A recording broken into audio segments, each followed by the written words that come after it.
Welcome to Rebirth Podcast. I'm your host, Shea Marriott. Listen, guys, this show is going to be absolutely important. So grab your journals, grab your pen. I really want you guys to take notes. We're actually going to be talking about building boundaries and how to choose peace in the middle of chaos when you're dealing with friends, family, and relationships.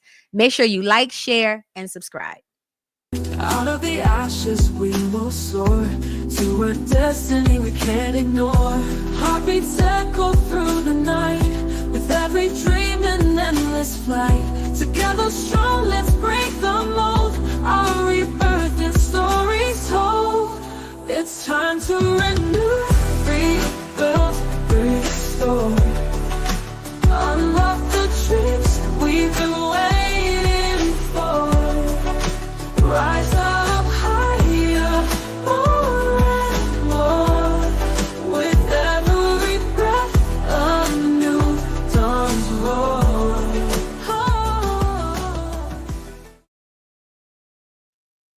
Good evening. Happy Monday. Welcome to Rebirth Podcast. I'm your host, Shea Marriott. And I am Corey Wilkerson, a.k.a. The Thinker. I know, I can't get used to I saying love that. it. I love it. I know. Thank you guys for tuning in. I know you could be doing a lot of other things, but you chose to be with us tonight. And we're going to keep it rooted in healing. That has been our theme 2025. since 2025 came in. We're going to be talking about healing, staying raw and rooted in our own healing. So welcome. What's up? Nothing much. Happy Monday. Happy Monday. How you been? I've been good. I'm ready for the weather, though, to be consistent. Be consistent. It's everything. Yes. 2025 has been inconsistent. Yes. So, yeah. but today was a good day. Yeah. We need some consistency. We do. The warm weather does my body good. Like melt.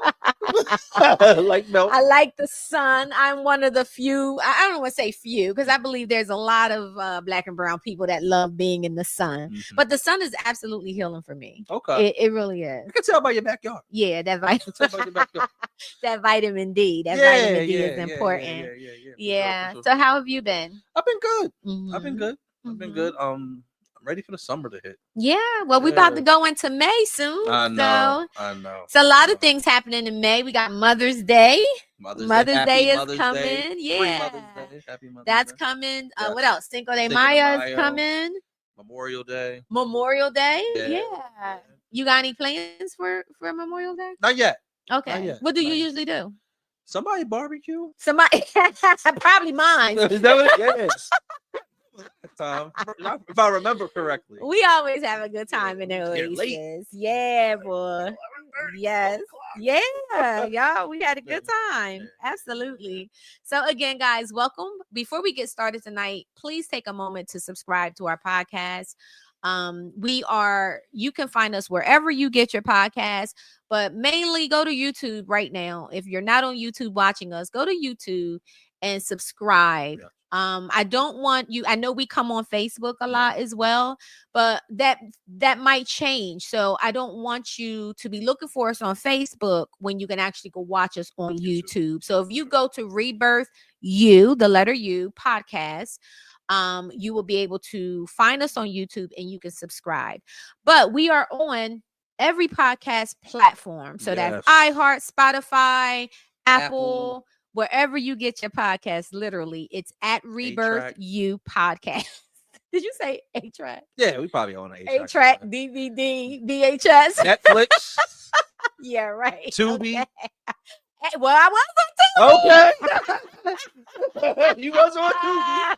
Was in the car? Like, listen, yeah, how about that? I was my first, what is it, MIB or MI that thing where you're in a movie? Like that. Yeah. So it's called Dreams Reality. Okay. So I'll put it out there. If y'all haven't seen the movie, it's on Tubi. And myself and my former co-host Eli Isabel, we both were in that movie. So if you just fast forward to the car scene. Yeah. And then you'll hear the Rebirth. You'll hear us on We there. was in the car. Yeah, we was in the car. So again, happy Monday, guys. Welcome back. I'm so happy to be here. Again, we're happy about the weather being nice, and we just got some amazing things. I think we're gonna do some shows back in the Oasis too this summer. Really? Yeah. Okay. Why not? Why not? Why the heck not? That's good. Yeah. Wait till y'all see this. I think y'all in the Bahamas somewhere. I can't with you. Right in New York. So tonight we're going to be talking about family, friendships, relationships, and what it really takes to choose your peace in the middle of other people's chaos. So I think you guys might want to get a pen and a journal or something so you can take notes, because it's going to be a powerful conversation. Or call your aunt, your uncle, your grandfather, your kids. Share it with somebody that you feel needs to hear it. Yeah. So, anything you wanted to add? I think that it's important. You know, it's funny. We've done a few shows, and I don't know when the perfect time to start the healing journey. I think we feel like we're healing, excuse me, as we go through life. But it's something about when you get. I probably could say this because I'm in my 40s. People only say when they're in their 40s or beyond, right? When you get to that 40 mark, it's like you start to shed a lot of fat. Like the George Foreman grill, right? Like, boundaries starts to become a word that you replace with other things, right? Absolutely. You know, peace starts to become a common word in your iCloud of words. So you start to change out the words that you may have used in your 30s and your 20s. You start to replace them with more direct words and more personal words. So I definitely believe in that, and boundaries is a big deal. And I don't know if there's a real set fast way that we get so comfortable. It's different for everybody. For sure. So what we're going to do, how this is going to go, we're going to just put some questions out there. We took notes because we wanted to be very intentional about this conversation. So don't be judging me on our phone. I will propose a question, and then we're going to have conversation surrounding it. So feel free to put any type of discussion that you would like to have in the chat.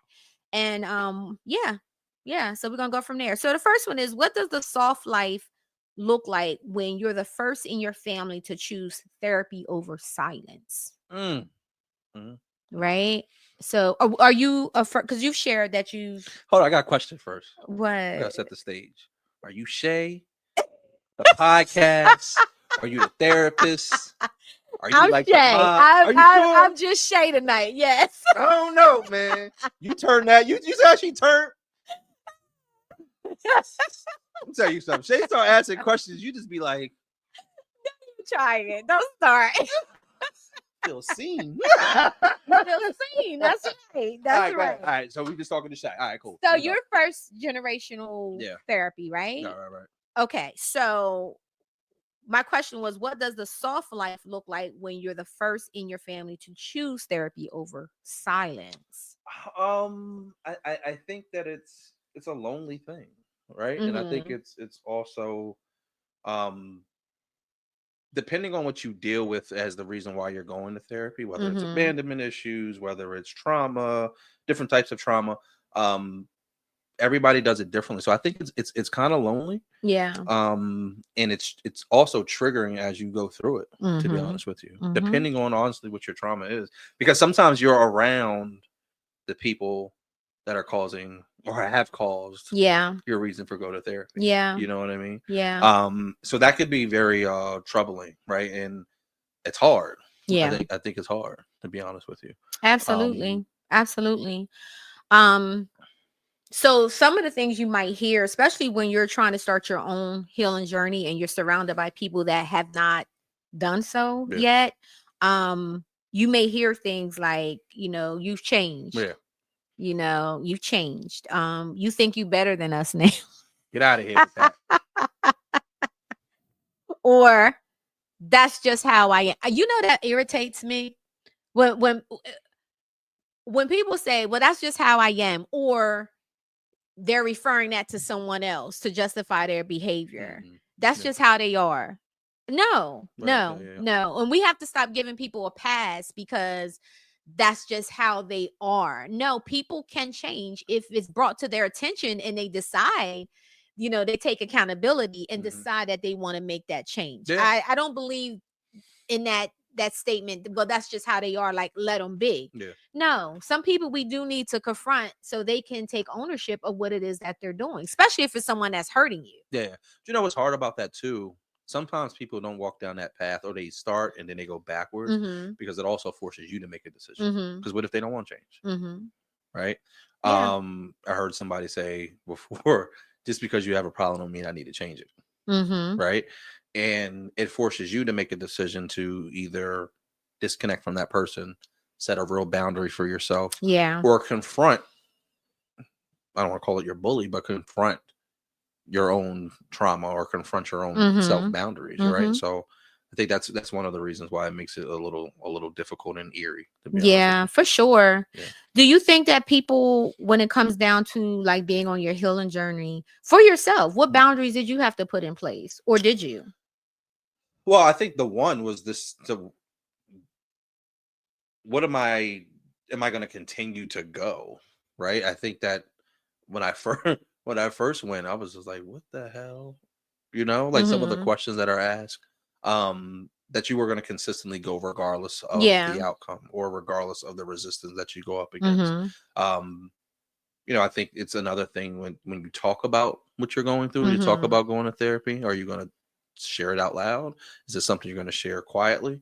And I think that it's important that you know that you're going for yourself, not for somebody else. Yeah. Because that's where it gets daunting too. Like, you're going to therapy, you feel like you're doing all the right things. It's like going to the gym. And you're there for like a week, 2 weeks. You're like, I don't see no inches going off. I'm gonna go back to go get this chicken. Right. Right. But then you obviously you tend to go back to doing some of the same things, or hanging around with the same people. But you have to make decisions to kind of change that outlook on your life, and what are you going to do different. And you'll be surprised how people will change it's not that you're changing, people change because you're changing. Yeah, absolutely. Absolutely. I think the misconception is when we're talking about therapy and we're talking about being on a healing journey, that setting boundaries does not mean you have to be mean or disrespectful or anything like that. Like, you can set healthy boundaries and still be seen as loving. Yeah, for sure. I always believe it's not what you say, it's how you say it. Yeah. Right. Yeah. So, but what if the perception of being mean is because sometimes, like you talked about being first generation, you're the first one to confront this issue in your family. You're the first one to call this out. So it makes everybody uncomfortable. Right. And once that happens, then the natural reaction is that you're shaking up the world and you're making other people uncomfortable in the family. You know what I mean? So sometimes you have to continue to just track forward regardless of what's happening, because you're the first one to do it. Yeah. Right. And also sometimes it's important to find that safe place with somebody that is close to you. To say, hey, this is what I'm about to go through, or here's what I am going through. I'm going to need your support through this. Yeah. You know what I mean? Because I'm a firm believer, what you do the decisions that you make in private are very different than the ones you make in public. Right. So sometimes people are willing to support and willing to jump in when it's just a conversation between us. But once Aunt Pat walk in the room, or Uncle Joan, then it's like, oh, well, I don't want to rock the boat. You know what I mean? But you have to steadfast in what you're going through and what your goal is. Right. That's important. I don't think you can be a people pleaser and really be on a productive healing journey at the same time. Because people pleaser is always going to do the opposite of what you actually really need to do when you're on a personal healing journey, right? A people pleaser is not going to put boundaries in place. A people pleaser is going to always choose others over themselves, right? So I think it's so important that we identify how we are showing up in our relationships, and if we are people pleasers, right? I find so I'll say for me, right? And I'll ask a question. Of course you will. Of course I got to, right? I'm thinking it as it happened. Okay? So The thinker. Go get Shea. Go get the therapist real quick. But what happens when you set the boundary? They're almost guaranteed to be pushed. Mm-hmm. And you just say, you know what? I don't feel like fighting. How do you fight against the urge of the resistance? Right? Because sometimes that can come across as people pleasing. Mm-hmm. How do you fight against that urge to, once you announce the boundary and people push past it, how do you stay grounded inside of your boundary? You have to always choose yourself. Mm-hmm. You have to choose yourself. If you don't choose yourself, nobody's going to choose that for you. Mm-hmm. You know what I'm saying? So only you know the boundaries that you have in place. Now, others will know if you share them with them, Mm-hmm. and you can share those boundaries in a loving way. But in order to stay on that path, you got to be very intentional, and you got to always choose yourself. And it's not about being selfish. I don't want people to take this and think, oh, well, that sounds like you're being selfish. No, it's being self-full, right? When you are on this journey of healing, the focus has to be on you. Yeah. It doesn't mean you can't interact and you can't do things with other people, but you also have to put boundaries in place for yourself. Yeah. Now, if you cross those boundaries that you put in place for yourself, then what do you think other people are going to do? Yeah, for sure. Right? For sure. So my answer would be every morning, every day you get up, you got to constantly choose you. Yeah. And choose your peace. Yeah. Yeah. I think sometimes that's difficult because we want our people around us, whether it be friends, family, coworkers, or however. And sometimes people will come across and say, you know what? You being rigid. Right? Like, why are you so hard on this? Or why are you ain't fun? Or you don't let your guard down. Right? And sometimes my boundary also serves as a point of protection. Okay. Right? So how do we overcome that? Because sometimes, I get the people pleasing piece. I get the boundary thing that needs to stay in place. But what is the line between the boundary that is set to protect and the boundary that is set to heal? Are they two different things, or are they the same? I think it's the same. Okay. Yeah, I think it's the same because you have to protect in order to heal. Okay. You know? So if your boundaries are coming off rigid, then I'm wondering if the people that you're setting those boundaries with that are receiving it as rigid, if they're people that even need to continue on in your life. You know what I'm saying? Because a boundary doesn't have to feel rigid. Yeah. A boundary is a boundary. Right? But if you're a person that's a yes all the time and you give someone a no, then no matter how soft you say it, how hard you say it, they're going to feel like, okay, you said no, and now they having an issue with you saying no. Yeah. Okay. Doesn't mean that it came off wrong. It just means that they don't like the word no. And some people don't like the word no. But if you do it enough, if you be consistent about it, people will learn to adjust to that. You know what I'm saying? It reminds me of my brother, right? So my oldest brother. I tell you, he has like a boundary. He has like a no nonsense thing. He just be like, "No, I'm not doing that." Right? And everybody in the family be like, "Well, you don't really." Ain't nothing after say that to Kev. Like, it's just that's what it is. That's just what it is. Happen, they already know, right? But other people, you kind of mix and mingle. But one of the things that I've always learned from him, he always chooses respect first. Right? You're always going to choose his respect first. Yeah. And I think that's super important. It is important. And I think it's okay that actually, right? Is it okay? What about you want to question your boundary? And when I say question, like, why do you have that in place? Like, why is that a thing for you? What does it look like when it wasn't in place? Right? So if whatever that boundary Okay, so I will use a boundary that I have. I do keep my phone on do not disturb. You do. I do. But it's all Unapologetically, good. I understand. I keep my phone on do not disturb for a few reasons. One, I'm usually in sessions throughout my day, so I don't want to get interruptions. I have the important, not that other people are not important, but if my sons need to get in contact with me, it will ring, it will come through. But other than that, I will check. I will, get back to you. But my phone stays on do not disturb. One, because I am working. I am in sessions. Right. Two, I'm in sessions all day. I'm talking to people all day. So when I'm done, I don't want to have another conversation on the phone. I don't want to do that. Now I have to protect my peace. For sure. Right? Because I may have just did 4 or 5 sessions that were very traumatic. And I had to decompress from that. Yeah. So my boundary is my phone does stay on do not disturb. You rarely see my phone on do not disturb unless it's on a weekend. And even sometimes on the weekends, I still keep it on do not disturb. And guess what? People get upset about that. They do. But guess what? They'll get over it. They will. You know what I'm saying? Because that's for me. And I don't apologize for that.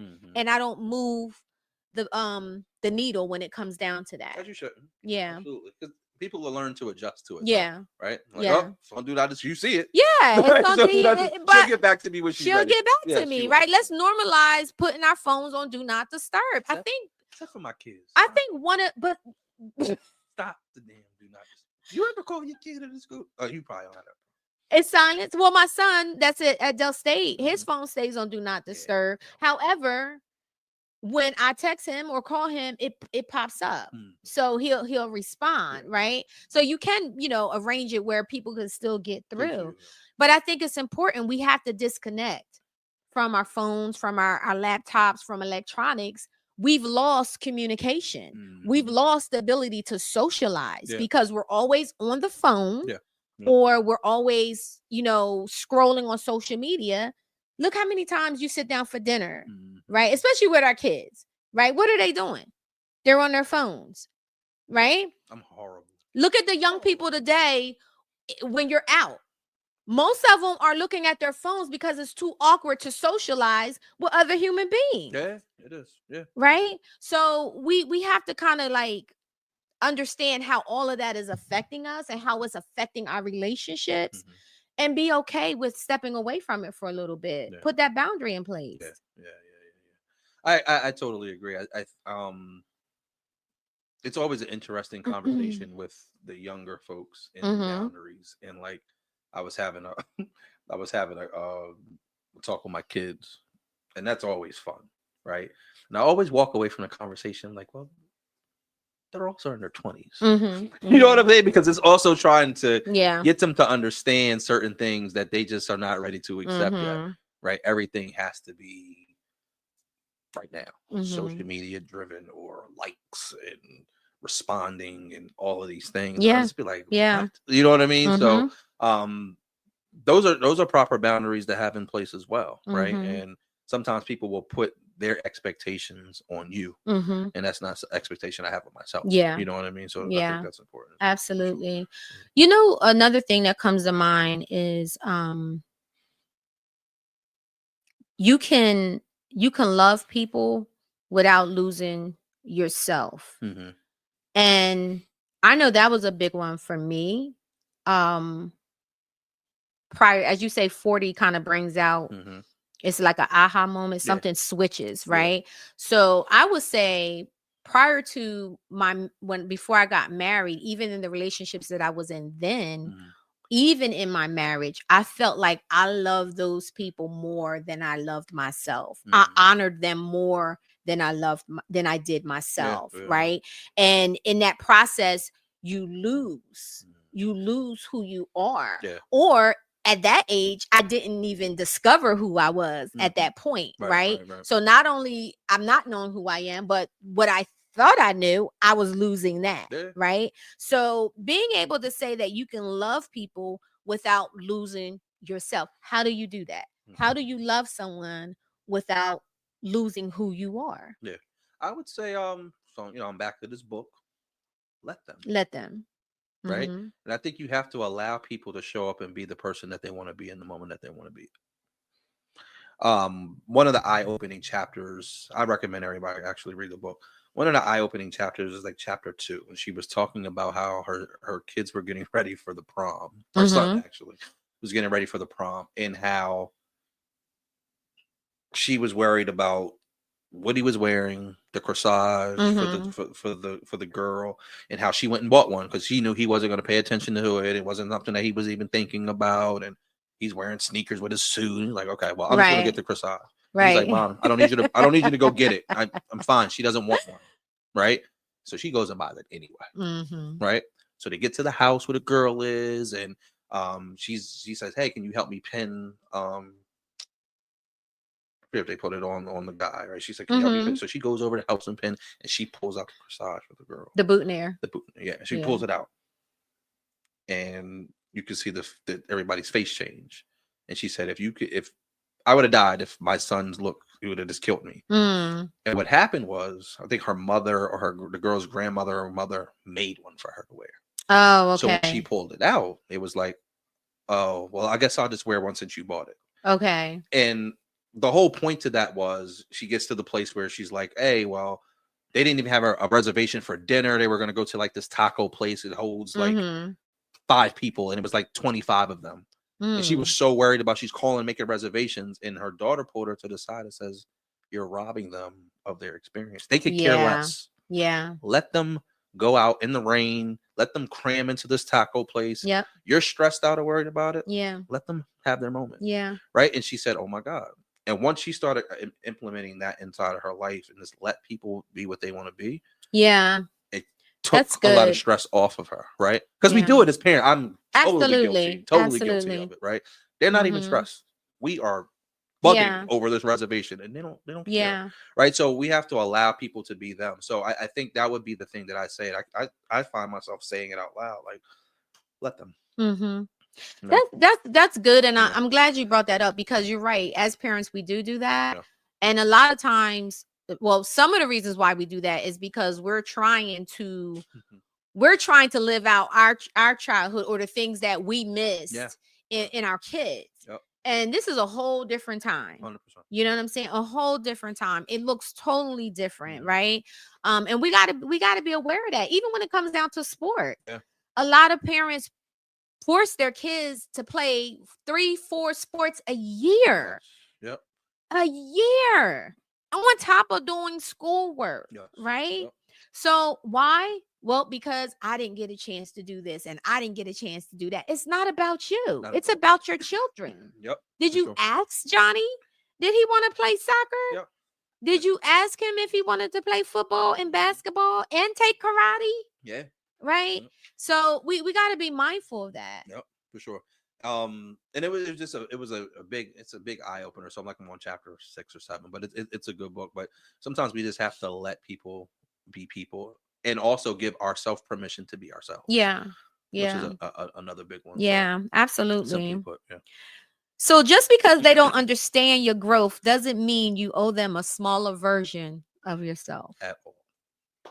You do not. That's a whole word. You do not. That's important, because I think that when you go back to like the people pleasing thing, it's naturally for us to just, you know what, it's only one time. Or it doesn't matter, or I'm gonna go do this and go do that. I'll always align it to, I would rather have the respect that I want, as opposed to settling for where you need me to be. Because the version of you that you're expecting, or what you're asking me to do, or what you need me to do, is me aligning to you. When you're not willing to necessarily align to me. Right. And we need to challenge people and have that conversation. But I think the bigger thing, I have this thing where I always talk about, you got to go get the root of the issue. Right.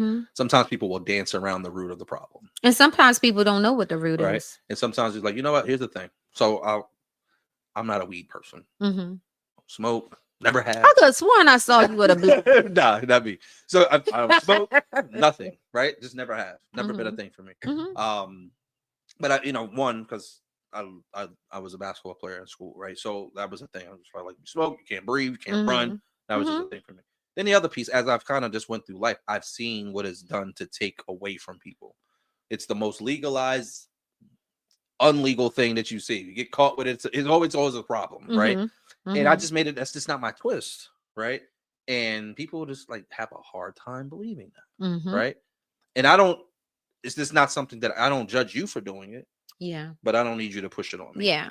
Right. And sometimes that is just a boundary. But when you grow up in that environment and people are doing it, this is a thing. It's very easy to say, let me try this. Let me see what it feels like. Oh, it's gonna make you sleepy. It's gonna calm you down. It's probably gonna make you hype. How about I just be me? Because it affects everybody differently. Exactly. Right. So I'll figure it out. Yeah. I get a chance to just watch you be you. Let me be me. Yeah. But then you take that, something like that, right? So you think about, the kids today, right? Now we're in an era where it is legal, right? And everybody do it. Like sometimes parents would come in. I remember when I was seeing kids in adolescence, you'll have a parent come in and they'd be like, oh, such and such is smoking. They smoking weed. And I look and I'm like, okay, it's not a big deal. I don't say that to them, but I'm like, okay, right. But the parent is like, they're gonna, they're not gonna be nothing, and it's like, no, we're in a whole different time now, right? So when we were growing up, that was just not the thing you're supposed to be doing. People getting locked up and all of that. Now in this generation is different, right? So it looks different. But if you have parents that's my age or older. Their experience is, no, that's not something that you do. You're on drugs. All hell is going to break loose. Everything, So how do you set a boundary? How do you do that when everybody around you has normalized it, especially the kids that are in college and stuff like that? Everybody is smoking or is doing some form of marijuana. How do you coexist with that? By setting a boundary. 100%. Right. You know who got me to see it differently? Who? You. Oh Lord, I don't know where this is coming from. I still don't smoke, but I think that I think we were like on one of our walks. Yeah, and it was a conversation that we had, right? And it's just to see it differently and being able to educate yourself on it. Yeah, and it, to your point, it used to be a thing that when I grew up, my mom would flip out. If she caught my pause for a second. I just to put it out there, I don't smoke. I don't smoke. Even saying that. I don't smoke marijuana, but however, I do understand. Yeah, right. So like, but it was the thing to educate yourself and say why. What are the different uses for it? Because like to your point, I grew up, it was a problem. Yeah, you know what I mean. So I remember the arguments with my mom. Right. But people do it for different reasons, right? It doesn't always have to be smoke. It could be a gummy. It could be different things that you do. Yeah. And sometimes people use it for different things. It's not just about I want to get high and look all stupid. And crazy, absolutely. Right? So once you become educated on the why, and you humble yourself to teach yourself something different or allow yourself to see it differently, you will accept maybe it's the therapy differently. You will accept why somebody is creating a boundary differently. Sometimes you have to ask your question and educate yourself as to why this person is showing up that way. Because the boundary, what's behind the boundary could blow your mind. Yeah, absolutely. And then you're like, you know what? I get that. Absolutely. I get that. Yeah. You know what I mean? So well, thank you. I'm glad you found something valuable out of our walk. Absolutely.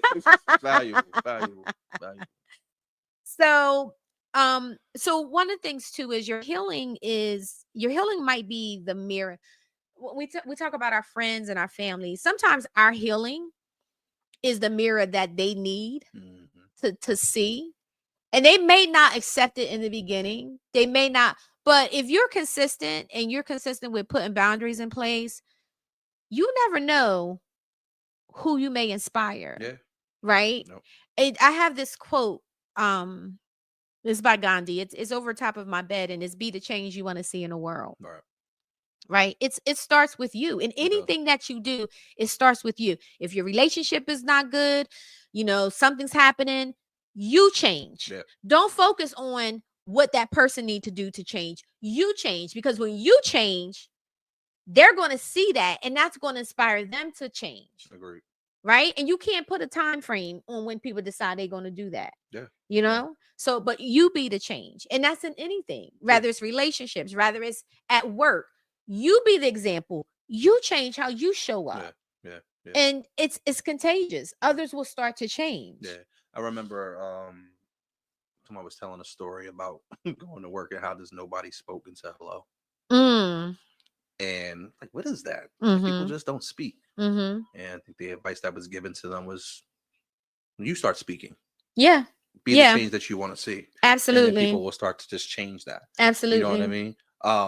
And I had to try that. Mm-hmm. And it definitely does work, but it definitely does start with you. Yeah. Definitely start Yeah. with you. It starts and with be proud you. of the changes that you're making. Yeah. I think that's another thing. You know, sometimes we hide and we don't want to talk about it out loud, but we have to be able to share it with, I just believe, share it with one person and watch what happens when you do that. Absolutely. They could just be waiting for someone to take the shot. Yeah, for sure. You do it and they start asking questions. Well, what is this about? Or what is that about?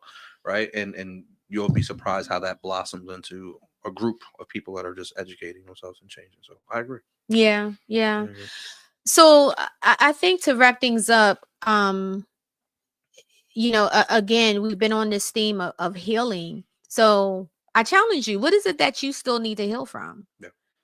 You know, look at yourself in the mirror, get naked with yourself, be honest with yourself. What are the things that you're tired of feeling? Let's start there. Because people sometimes be like, well, I don't know. But what is it that you're tired of feeling? Right? That might be sad. That might be, you know, I'm tired every morning when I wake up, I'm crying. I don't know why I'm crying. You know what I'm saying? What is it that you're tired of feeling? What is it that you're tired of experiencing? Yeah. Because I think that's the pathway to your boundary, right? Sometimes people shy away from the words healing and therapy and all of these things that make you feel like you're something's wrong. But like, I just don't like that. And here's what that looks like, right? And start that way, right? When you go out and you're socializing, do you feel like you always have to have a drink? Maybe I don't want to drink. Right. I don't want to drink. I'm just going to drink water today. Right. But what are some of the things that you just like, I just don't want to do that right now. Yeah. Right. And just start there. Yeah. I think that's a powerful question. What are the things that you want to change, or what are the things that you don't like? Yeah. Absolutely. Because technically the only thing you are in control of is you. Yep. You're not in control of anybody else, you know? And we have to be okay with that, because a lot of us, we think that we are in control of certain things, and you're really not. Yep.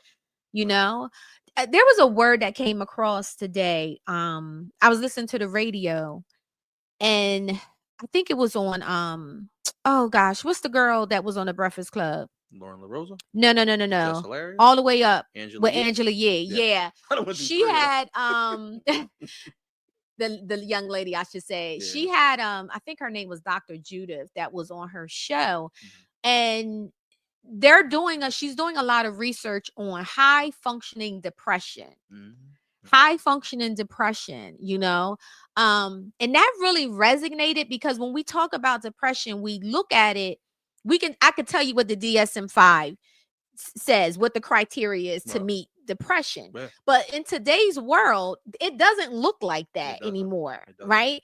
So that high functioning, meaning I'm getting up every day, I'm going to work, I'm taking care of my kids, I'm doing everything that I need to do, but I'm still depressed. 100%. Yeah. I'm still depressed. But because I'm not in the bed, because I'm not, you know, haven't taken a bath in a couple of days, or brushed my teeth in a couple of days, or I'm overeating, or I'm not eating, because it doesn't look like that, then it's not deemed as depression. Right? So there is this thing that's called high functioning depression. Yeah. And I think a lot of people are walking around with it and may not even realize it's like it. They call them like functioning addicts. Right. Absolutely. You know what I mean? They absolutely come to work every day, do their thing, or show up every day. Yeah. But they're also tied to that result. Yeah. And that can create a sense of depression. Yeah. Think about how many people that we would deem are successful that are checking out. Yep. Right. Yep. I just seen the story about last name was Lacey though. Young man, I think it was LSU, 24 years old, headed to the draft in 2 weeks. Killed himself. Oh, Jesus. Wow. Right? Headed to the draft in 15 days. Wow. Right. And when I read that, I was just like, wow. Yeah. You know what I mean? That's a lot. Yeah. But he's top prospect. Yeah. And that's pressure. Yes. That's the thing. That's pressure because this young man, and I don't know his story, But for something like that to happen, this young man probably spent a lot of time just in preparation to get to this point. And now I got the weight of the world. I got to carry my family on my back. Yep. I got to live up to all these expectations that's from the draft on to being pro. It's a lot. And if you don't have the proper therapy, come on. Yeah. Or circle around you, or like we're talking about boundaries. Yeah. Say, you know what? This is what I'm going to do. This is how I'm going to set myself apart. Or a relationship with God to say, you know what? I need to go talk this out. I need to go do something different. Yep. All could fall down. Yeah. And you wouldn't. Absolutely. You know? Absolutely. So, so the moral of the story, guys, is basically like self-preservation is important. Yeah. Choose you every time. Choose yourself every time when it comes down to your peace, when it comes down to setting boundaries, when it comes down to wanting to live a happier life. We always hear people say, I just want to be happy. But it's not that you wake up one day and everything is just happy. Yeah. Like when you ate dinner, the food was good. Were you happy when you were eating? That is a happy moment. You know what I'm saying? Yeah. We're sitting here having a conversation. We're having a good time. I feel good in my spirit. Do you feel good in your spirit? That is a happy moment. No. So my point is, life doesn't always look like everything is going right every day, all day. But we got to take joy in the happy moments. And sometimes you have to show where you messed up. I think we forget, especially in the world of social media, everything looks perfect. Everything looks fun. And right? that's bull. And it's bull, right? So that's bull. Funny for me. So like I jump rope, right? And sometimes I post the videos, sometimes I don't. I used to edit out when I would mess up, and I stopped doing that. Because you want people to see it. Yeah. Yeah. Like I'm not. Yeah. I just started jumping rope again. I'm not like I'm not Rocky, right? But I had to show that I messed up, or I got tired. So I just made sure that I added that in the video, but that was something that it's made sense. Like, why the hell am I editing that out? You know what I mean? So sometimes we have to just make sure that we're more alike than different. And some of the things that we go through are the things that pull people out. That's the core of the issue. But we don't see nobody else doing it, so we just gonna tuck it. Right. You know what I mean? So absolutely. That's something I would share. Yeah. That's good. That's good. So we're gonna leave you with this. Again, I have to go back to that question. What is it that you're tired of feeling? What is it that you're tired of experiencing? Set that boundary for yourself. Make the choice today. Self-preservation is important. And when it comes down to family, friends, relationships, your peace should be non-negotiable. Your peace should be protected at all times. And remember, a healing journey, there's no destination to that. There's no end to that. You're always going to be healing from something, from someone, or whatever, right? But the important thing is that you're on it, that you're doing it, you're doing the work, you're intentional about it. And in order to be able to reach the place that you want to reach, you have to put boundaries in place, and you got to be okay. But boundaries doesn't have to feel rigid. Just because you're setting a boundary doesn't mean you have to be mean or non-loving. You can be loving and still set a boundary, right? Okay. So again, we thank you guys for tuning in tonight. Before we go, we want to let you guys know what's happening in the community. We like to take time, to showcase some things that's happening in the community. First up, we have the Maternal Burnout Support Group. Okay, guys, so this is important. This is a virtual group. It's going to be starting May 10th. So there's 4 sessions. There's May 10th, May 24th, June 7th, and June 21st.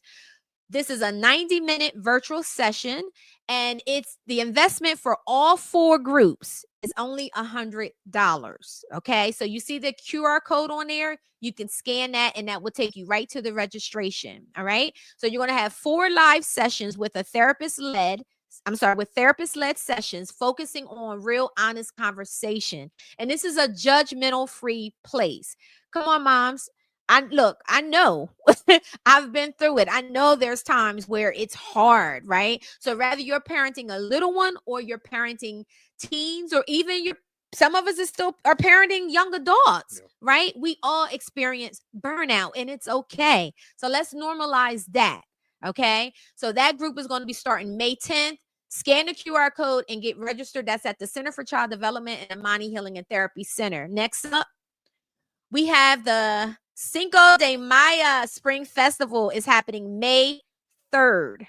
Okay. And that is that's free at Shoe Medill. I always say this wrong. Shoe Medill Middle School. That's on 1500 Capitol Trail. So make sure you check it out. There's going to be vendors there. There's going to be food there, soccer, all types of games, and it's absolutely free from 10 a.m. to 2 p.m. All right, and last but not least is the African Day Food and Cultural Festival at Tubman Garrett Riverfront Park. That is Saturday, May 24th. Rebirth will be in the park. I was going to say in the building, but it's outside. But we will be there. It's from 10 a.m. to 4 p.m. and it's absolutely free.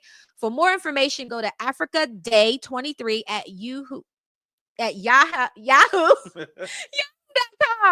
wanting to call it Yoo-hoo. I think I'm gonna have to go buy me a Yoo-hoo drink. Yes. All right, guys. Thank you so much for spending the night with us. We appreciate you. If you have not done so already, please like, share, and subscribe to tonight's podcast. Absolutely. Any last words for you? I like the question. That might be a shirt. Okay. That might be a shirt. Okay. Right. All right. But invest in yourself, invest in your boundaries, and invest in your peace. That's what I would say. All right, guys. On that note, have a blessed night. I'll see you next Monday. Woke up this morning, sun so bright.